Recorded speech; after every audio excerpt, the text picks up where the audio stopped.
21 কিলোমিটারের পরিক্রমা, বড় পরিক্রমা দিয়ে আপাতত শুরু করেছি। দেখা যাক কতদূর কী করতে পারি। এই দানঘাটি মন্দির দর্শন করে গোবর্ধন পরিক্রমা শুরু হয়। পরিক্রমার দুটো ভাগ আছে, একটা বড় পরিক্রমা, একটা ছোট পরিক্রমা। বড় পরিক্রমা 12 কিলোমিটার এবং ছোট পরিক্রমা 9 কিলোমিটার। বড় পরিক্রমা শুরু হয় দানঘাটি মন্দির দিয়ে, তারপর দর্শন করা হয় শঙ্কর্ষণ কুণ্ড এবং তারপর পুচরিকা লোটা। তারপর যাওয়া হয় শ্রীনাথজি মন্দির দর্শনে এবং সেখান থেকে ইন্দ্রমন ভাং নিয়ে যাওয়া হয়। তারপর ওখান থেকে জাতিপুরা মন্দির এবং এভাবে বড় পরিক্রমা শেষ হয়। তারপর শুরু হয় ছোট পরিক্রমা। ছোট পরিক্রমা শুরু হয় লক্ষ্মীনারায়ণ মন্দির দিয়ে, তারপর উদ্ভব কুণ্ড, তারপর রাধাকুণ্ড আসে, শ্যামকুণ্ড একদম পাশাপাশি, তারপর যেতে হয় কুসুম সরোবর এবং তারপর কানওয়ালে বাবার মন্দির, শেষে মানসী গঙ্গা দিয়ে গোবর্ধন পরিক্রমা শেষ হয়। আমি ভেবেছিলাম পরিক্রমা শেষ করব দুদিনে, প্রথম দিন বড় পরিক্রমা করব এবং দ্বিতীয় দিন ছোট পরিক্রমা করব, কারণ এই ভেবেই যে মায়ের বয়স হয়েছে তো ওই রিস্কটা আমি নিতে চাইনি। কিন্তু কি অদ্ভুত, যখন ওখানে গিয়ে পৌঁছালাম তখন পুরো ফিলটাই অন্যরকম ছিল এবং ওখানে গিয়েই ডিসাইড করি যে পরিক্রমাটা একদিনেই করব। থ্যাঙ্কস টু দ্য র্যাপিডো দাদা, যিনি আমাদেরকে গোবর্ধন অবধি পৌঁছে দিয়েছেন। তিনি আমাকে বললেন যে তোমরা করতে পারবে, সেই ভরসাটা উনি দিলেন আর কি। তবে আমার মনের জোর খুব একটা ছিল না, কারণ দ্বিতীয় দিনেই আমি এই পরিক্রমা করার সিদ্ধান্ত নিই এবং সেদিন সকালে বৃন্দাবনেও প্রচুর পরিমাণে হাঁটাহাঁটি হয়েছে, তো আমি ভাবতে পারিনি যে পুরোটা কমপ্লিট করতে পারবো বলে। কিন্তু এই যে সবটাই রাধারানীর ইচ্ছা। তারপর আমরা পরিক্রমা শুরু করি এবং আস্তে আস্তে এগোতে থাকি। তারপর আমরা যখন পরিক্রমা করছি তখন বুঝতে পারি যে সেদিন নির্জলা একাদশী, তো প্রত্যেক 50 মিটার অন্তর অন্তর জলদান করা হচ্ছিল। আমরা রাতেই এই পরিক্রমা করার সিদ্ধান্ত নিই, কারণ সকালবেলাটা খুব রোদ থাকে, গরমকালে প্রচণ্ডভাবে গরম পড়ে উত্তরপ্রদেশে, সেটা সবাই আমরা জানি। সন্ধে 7:30টার সময় ওখানে সন্ধে হয়, সূর্য অস্ত যায়, সুতরাং ওখানে সকালবেলায় পরিক্রমা গরমকালে করাটা ইম্পসিবল ব্যাপার হয়ে যায়, শীতকালেই সেটা সম্ভব, আদারওয়াইজ বিকালেই করতে হবে। তো আমরা শুরু করি 8:30 থেকে পরিক্রমা করা।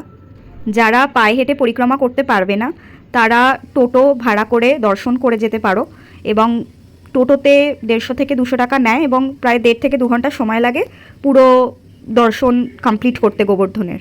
মজার ব্যাপার, তোমাদের যে রেমেডি আমি বলে থাকি যে মিষ্টি জল দান করো, তো সেই মিষ্টি জল আমি প্রচুর সেদিনকে খেয়েছি এবং আমের শরবত এবং প্রসাদ দেওয়া হচ্ছিল, সেই খেয়েই আমরা পরিক্রমা করছিলাম, পেট প্রচণ্ডভাবে ভরে গেছিলো। তারপরে ছোট পরিক্রমার মার্গ শুরু হয় এবং সেখানে প্রথমেই দেখতে পাচ্ছ তোমরা লক্ষ্মীনারায়ণ মন্দির পরিক্রমা করে তারপর ওখান থেকে তোমাদেরকে এগোতে থাকতে হবে। তবে একটা কথা বলবো যে এখানে যখন তোমরা দান করছো কোনো মন্দিরে, তখন তুমি তোমার ক্ষমতা অনুযায়ী যতটুকুনি দান করার সেই দানটুকুনি করো। এখানে পূজারীরা তোমাকে বলবে যে এত টাকা দান করো তাহলে তোমার এই মনের ইচ্ছা পূর্ণ হবে।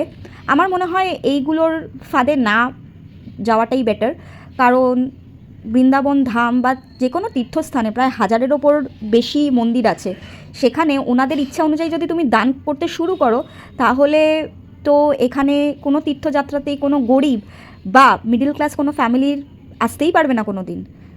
সুতরাং সেদিকটা সবসময় মাথায় রেখো। দোষ দর্শন না করে কোনো পূজারি যদি তোমাদেরকে বলে এত টাকা দিতে হবে, তোমরা চুপচাপ ওখান থেকে চলে এসো, তবে দোষ দর্শন করো না। আস্তে আস্তে এবার আমরা পৌঁছে গেছিলাম রাধাকুণ্ডের দিকে।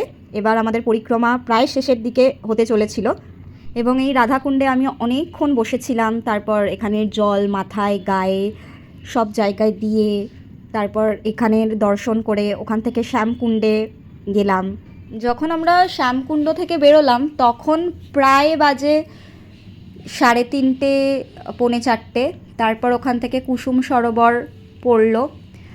তারপর ওখান থেকে এগিয়ে একটু চায়ের দোকানে একটা বসলাম এবং ওখানে চা খেলাম। চা খেয়ে তখন আর শরীর দিচ্ছিল না। তারপর মোটামুটি আরও 2.4 কিলোমিটার মতো বাকি ছিল।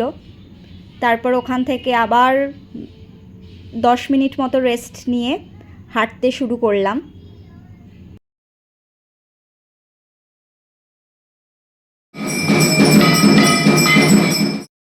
এটা গোবর্ধন পর্বত। মঙ্গল আরতি দেখে আমরা কিছুটা দূর এগোতে শুরু করলাম এবং তারপর এখানে তোমরা দেখতে পাচ্ছ যে একটা রিচুয়ালস হয় যেখানে ইট দিয়ে তুমি বাড়ি বানাবে, এবং এখানে যিনি ছিলেন তিনি আমাকে অসম্ভবভাবে হেল্প করেছিলেন যে বাড়িটা বানানো। এটা একটা রিচুয়ালের মতো পড়ে, তো এখানে নিজের মনস্কামনা বলে তোমাকে এটা বানাতে হয়। আমি সেটা করছিলাম, করতে করতে তারপর অনেকটা সময় পেরিয়ে গেছিলো এখানেই। তারপরে একদম শেষে পৌঁছে গেছি। এটা মানসী গঙ্গা মন্দিরটার ভিতরে ঢোকার পথ, এবং এখানে প্রবেশ করে একটু এগিয়েই মানসী গঙ্গা পড়বে। যখন আমরা এখানে পৌঁছাই তখন ভোর 5টা। মানসী গঙ্গা লাস্ট ছিল, গোবর্ধন পরিক্রমা ডান।